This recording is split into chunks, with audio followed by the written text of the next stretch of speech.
ജനാധിപത്യ പ്രക്രിയയിൽ ഏറ്റവും പവിത്രമായ ചടങ്ങുകളിലൊന്നാണ് സത്യപ്രതിജ്ഞ. അത് കേവലം ഒരു തമാശകൾക്കുള്ള വേദിയോ അല്ലെങ്കിൽ രാഷ്ട്രീയ പ്രകടനങ്ങൾക്കുള്ള വേദിയോ അല്ല.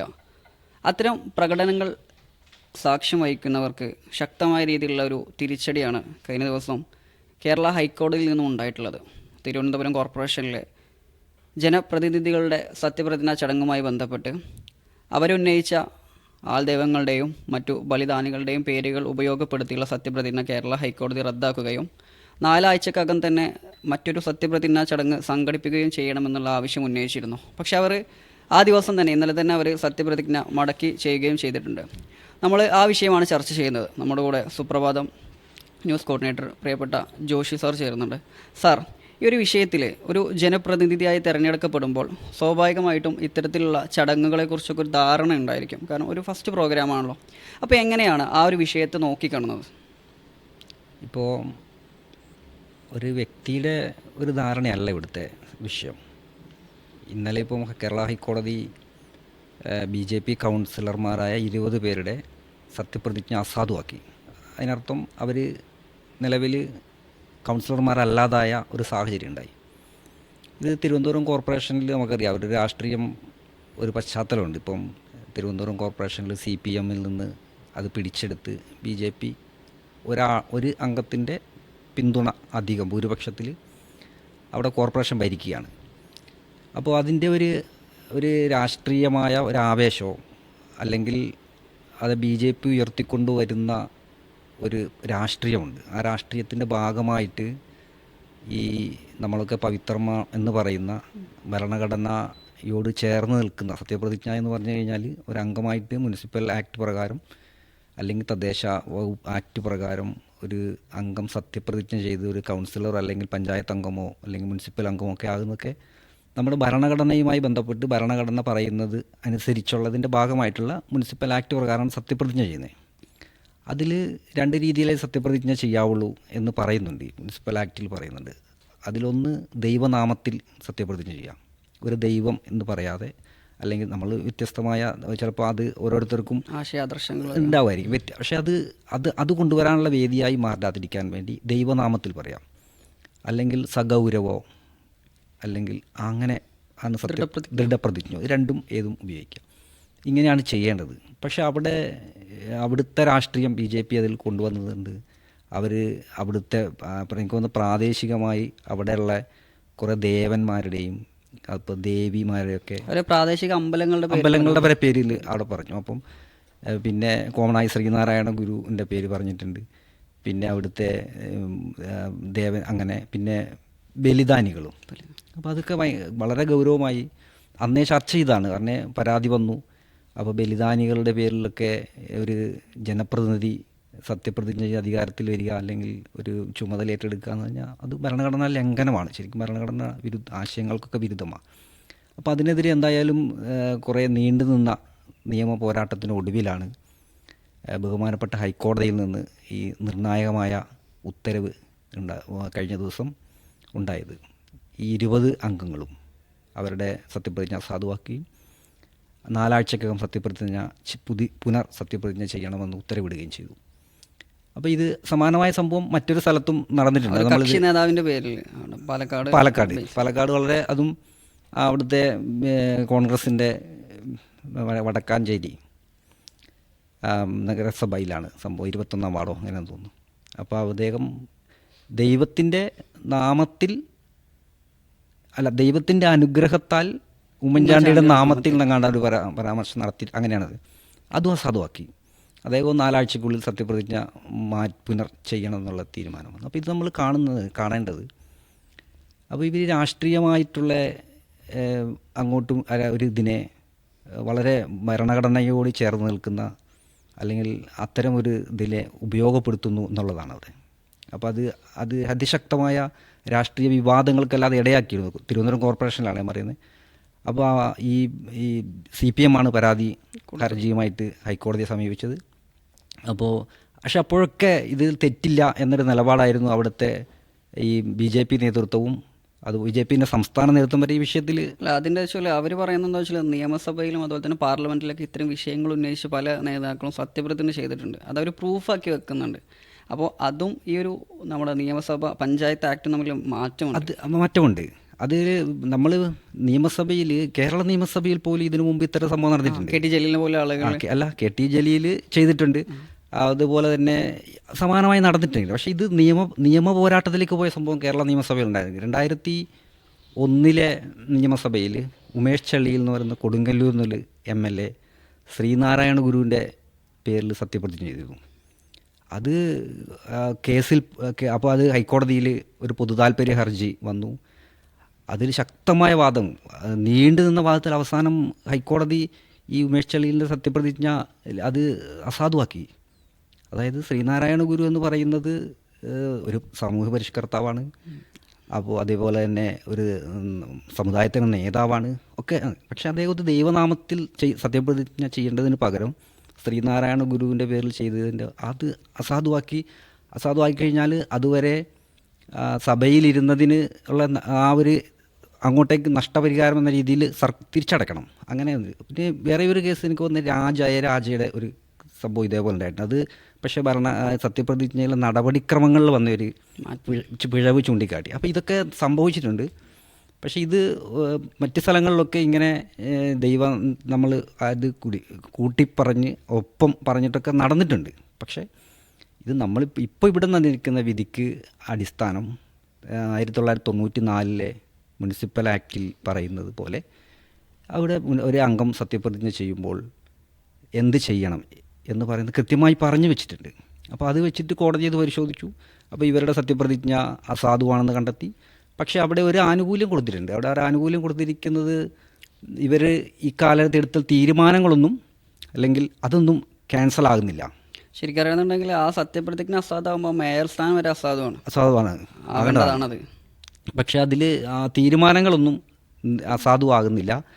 അവർ കൗൺസിലർ എന്ന രീതിയിൽ അവരെടുത്ത തീരുമാനങ്ങളൊന്നും അസാധുവാകുന്നില്ല എന്നുള്ളതും ഇവർ തിരിച്ച് 4 ആഴ്ചയ്ക്ക് ഉള്ളിൽ സത്യപ്രതിജ്ഞ ചെയ്താൽ മതി എന്നുമാണ് കോടതി പറഞ്ഞത്.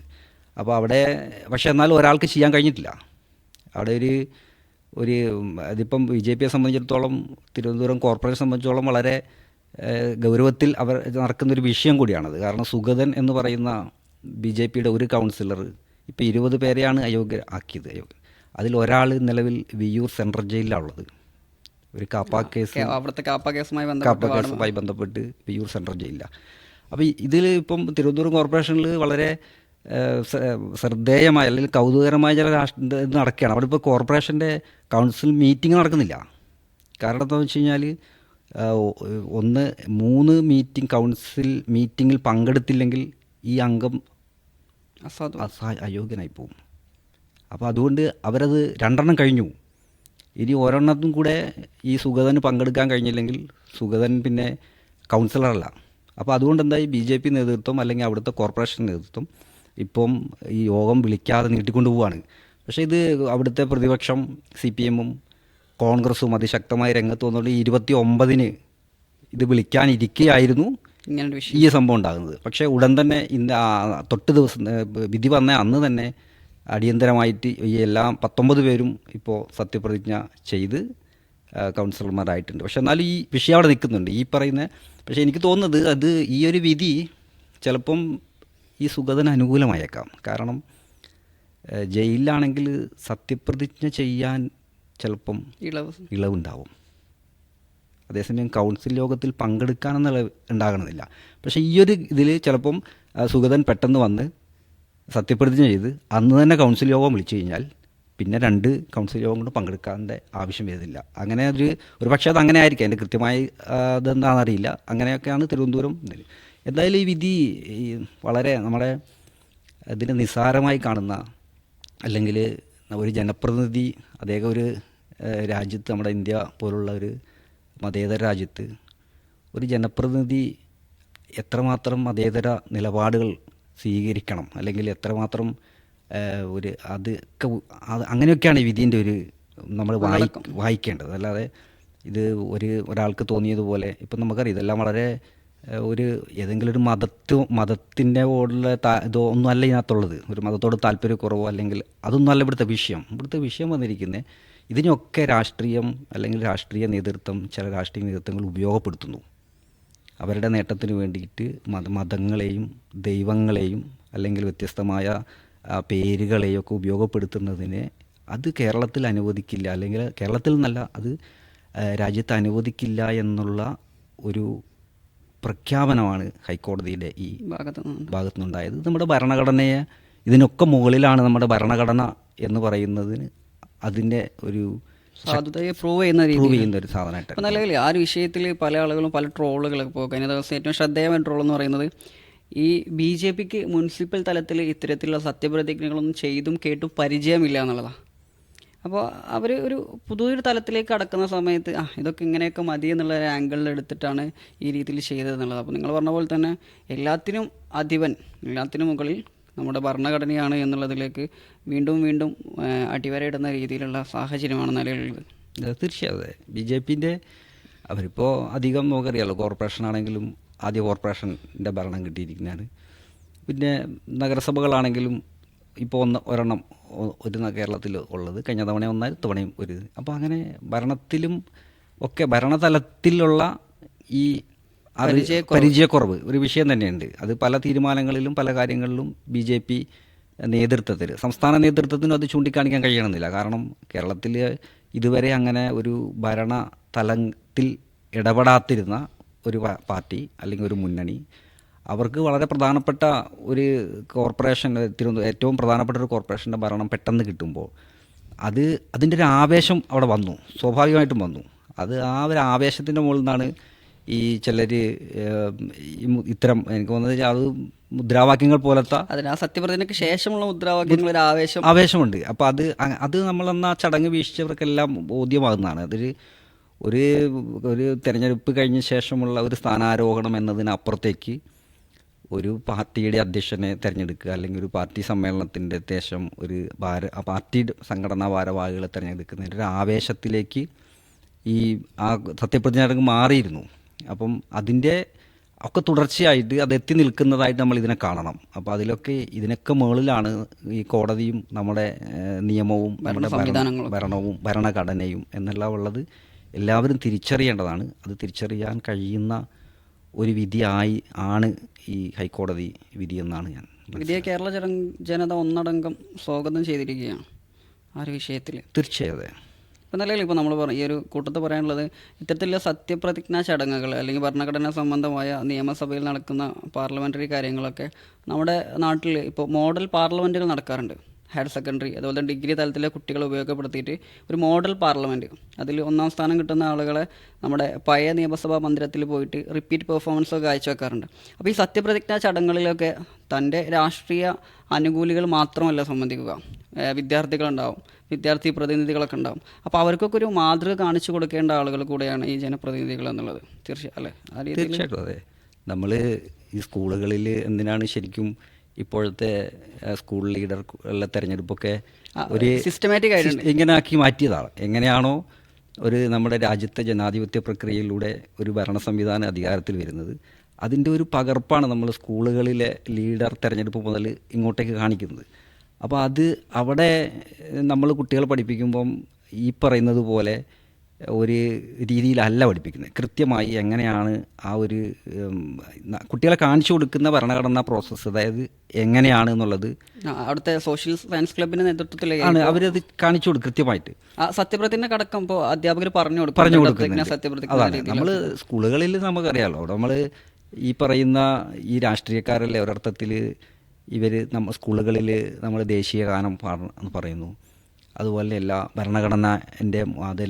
നമ്മൾ അതിൻ്റെ മൂല്യങ്ങൾ ഉയർത്തിപ്പിടിക്കുമെന്നുള്ള പ്രതിജ്ഞ ചെയ്യിക്കുന്നു. അപ്പോൾ ഇതെല്ലാം ചെയ്യിക്കുന്നവർ, ഇതെല്ലാം നടപ്പിലാക്കണമെന്ന് ആവശ്യപ്പെടുന്നവരാണ് ഈ ഒരു രീതിയിൽ ഇവിടെ സത്യപ്രതിജ്ഞ ചെയ്തതെന്നുള്ളതാണ് അതിൻ്റെ ഏറ്റവും കൗതുകകരമായ സാധനം. അപ്പം നമ്മൾ കുട്ടികളെ പഠിപ്പിക്കുന്നു. അപ്പോൾ അതെല്ലാം ഞങ്ങളുടെ അടുത്തേക്ക് എത്തുമ്പോൾ ഞങ്ങൾ ചെയ്യുമ്പോൾ മറ്റൊന്ന് എന്നുള്ളത് ഇതൊക്കെ കുട്ടികൾ കാണുന്നുണ്ട്. ഈ കാലത്ത് ഞാൻ പറയുന്നത് ഇപ്പം ഒരു വിഷയം ഉണ്ടായിക്കഴിഞ്ഞാൽ ഈ സോഷ്യൽ മീഡിയേൻ്റെ കാലത്ത് ഇപ്പോൾ തിരുവനന്തപുരം കോർപ്പറേഷനിൽ എന്താണ് സംഭവിച്ചത് എന്നുള്ള ഇവിടെയുള്ള ഏറ്റവും ചെറിയ കുട്ടികൾക്ക് സോഷ്യൽ ഓഡിറ്റിങ്ങിന് മതിയാകുന്ന സാധനമാണ്. അപ്പോൾ അത്ര രാഷ്ട്രീയ നേതാക്കളും ഒക്കെ അത്രമാത്രം സൂക്ഷ്മത പുലർത്തേണ്ട ഒരു സമയത്താണ് നമ്മൾ ഏറ്റവും വലിയ പരിപാവനമെന്നും ഒക്കെ നമ്മൾ വിശേഷിപ്പിക്കുന്ന ഭരണഘടനയുടെ അതിൻ്റെ മൂല്യങ്ങൾക്ക് ലംഘനമുണ്ടാക്കുന്ന വിധത്തിൽ ഉത്തരവാദിത്തപ്പെട്ട രാഷ്ട്രീയ കക്ഷികളിൽ നിന്നും ഇത്തരം നീക്കങ്ങളുണ്ടാകുന്നത്. ഇത് അപകടകരമായൊരു സാഹചര്യം തന്നെയാണ്. അപ്പോൾ ഇതിനെ തിരുത്താൻ ഒരു ഇതായി ഈ വിധി മാറും എന്നാണ് ഞാൻ കരുതുന്നത്. Waytonikah.com, the exclusive Muslim matrimonial site.